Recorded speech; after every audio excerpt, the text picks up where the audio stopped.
Good morning friends, मैं जमशेद सिंह कपूर लंगर सेवा में आपका हार्दिक स्वागत करता हूं। आज हम बात करेंगे नागर नाम के मेरे हमेशा लंगर खाने वाले, रास्ते पर रहने वाले एक गरीब आदमी की मौत के बारे में। नागर मुझसे जब से हमने लंगर शुरू किया 2013 से, उसके बाद में लगातार लंगर खा रहा था। रोज़ मैं उसको उसके थाली में खाना देता था। नागर जो है वो हमसे रोज़ खाना लेता था। उसको हम लंगर में सिंपल तरीके की खिचड़ी बनाते हैं। 5 प्रकार की उसमें दालें होती हैं और चावल होता है। बहुत लजीज इसलिए भी नहीं बनाया जाता क्योंकि लजीज जब खाना बनेगा तो उस पर दूसरे लोग टूट पड़ेंगे और वो ज़रूरतमंद तक नहीं पहुंच पाएगा। इसलिए हम एक बैलेंस तरीके का एक नॉर्मल सा डाइट बनाते हैं जो पौष्टिकता से परिपूर्ण हो और लोगों को बहुत अट्रैक्ट ना करे, वो जो भूखा आदमी है उस तक पहुंचे।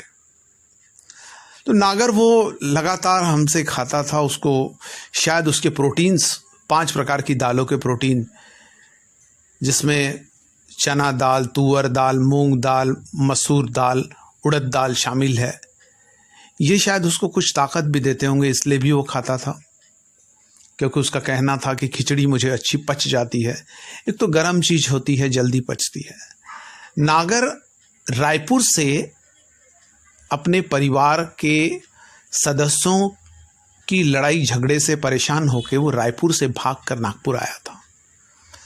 यहाँ रास्ते पर कचरा बेचने वाले या भंगार बेचने वाले लोगों के पास में वो काम करने लगा, उनका रिक्शा चलाने लगा और इस तरीके से उसने अपना जीवन रास्ते पर समर्पित कर दिया।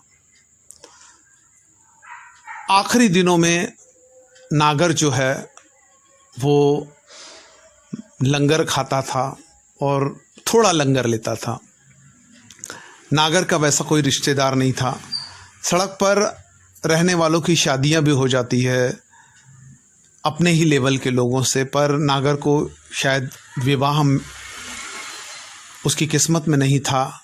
उसको अकेले ही जीना था। सीधा सिंपल था। बहुत ज़्यादा दुखी होने पर थोड़ी शराब पी लेता था और किसी तरीके से वो अपनी ज़िंदगी निकाल रहा था। 50 साल की उम्र में नागर ऐसा लगता था जैसे वो 80 साल का बूढ़ा है। दुनिया के गमों से मारा नागर कोरोना के दिनों में बहुत ज़्यादा हताश और निराश था, क्योंकि उन दिनों उसको कुछ कबाड़ भी नहीं मिलता था। उसका गुजारा थोड़ा मुश्किल हो रहा था।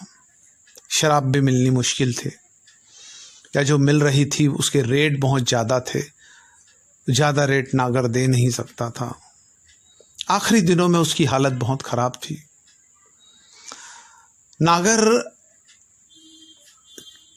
के इस हाल के पीछे में कुछ प्रतिशत उसका परिवार भी जिम्मेदार था। शायद परिवार उसको संभाल लेता तो उसको रायपुर से नागपुर भाग के नहीं आना पड़ता और इस प्रकार की नारकीय ज़िंदगी नहीं जीनी पड़ती। कुछ प्रतिशत नागर खुद भी जिम्मेदार था, क्योंकि वो अपने परिवार के बातों को सुन के उसी जगह पर शायद एडजस्ट कर लेता तो नागर को इतना दर्दनाक नर्क नहीं देखना पड़ता।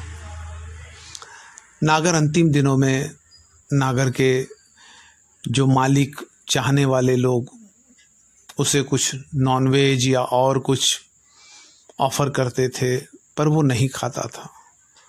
वो बस शाम को जो मैं रूटीन में जाता हूँ उसको खिचड़ी देता था, वो खिचड़ी खा लेता था। खिचड़ी का प्रमाण पहले वो 2 प्लेट लेता था तो 2 प्लेट से 1.5, 1 और फिर आधी तक रह गया था।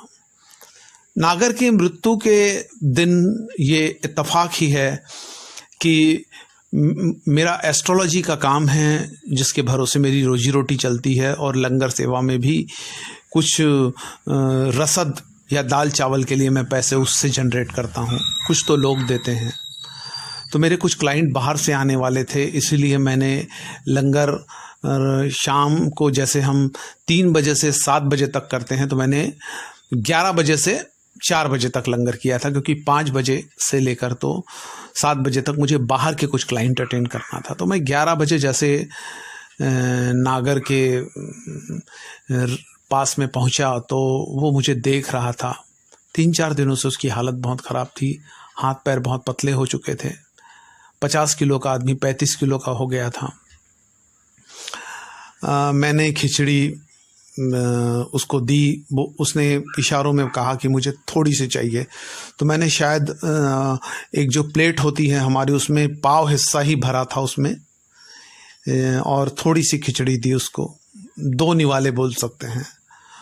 वो 2 निवाले खिचड़ी नागर ने खाई, अपने मुंह के अंदर में ढकेली, और मैं फिर वहाँ से, क्योंकि नागर के बाद में मुझे आगे भी खिचड़ी देना था, तो मैं जैसे निकला तो शायद नागर के आँखों में मेरी जो स्कूटी पेप है, जिसमें मैं हॉटपॉट लगा के लंगर डिस्ट्रीब्यूट करता हूँ, वो जैसे जैसे ओझल हुई, और नागर की ज़िंदगी भी वैसे वैसे उसके शरीर से निकल के ओझल हो गई।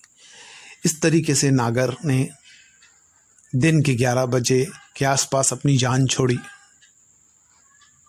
और उन दिनों नागर के आसपास में कुछ चिकन भी रखा हुआ था, या वो भी रखा हुआ था, जो उसके चाहने वाले हैं, मरने वाले की इच्छा लोग आखिरी दिनों में तो ज़रूर पूरी करने की कोशिश करते, बेशक उसको ज़िंदगी में कुछ भी ना दिया हो। तो लोगों ने, पर उसने वो सब छोड़ के मेरी खिचड़ी को ग्रहण करके, अपना लंगर सेवा की खिचड़ी को ग्रहण करके अपना जीवन त्यागा। नागर जैसे लोगों को हमें संभालने की ज़रूरत है, हमें प्यार देने की ज़रूरत है, तभी हमारा जो जीवन है वो अच्छा होगा। क्योंकि नागर जैसे लोग जब हमारे समाज में चलते हैं तो कहीं ना कहीं वो दुखी होते हैं, तो उस दुख के जिम्मेदार हम खुद भी होते हैं। हमें इनको समाज की मुख्य धारा में लाना चाहिए, और ख़ासकर परिवार के लोगों को ये भी सोचना चाहिए कि हमें किसी चरित्र पर, किसी परिवार के किसी सदस्य पर इतना जुल्म ना करें कि वो दोबारा कोई नागर बन पाए। यही अपने दिल में जद्दोजहद के लिए मैं नागर को श्रद्धांजलि अर्पित करते हुए नागर का जो चैप्टर है वो समाप्त करता हूँ।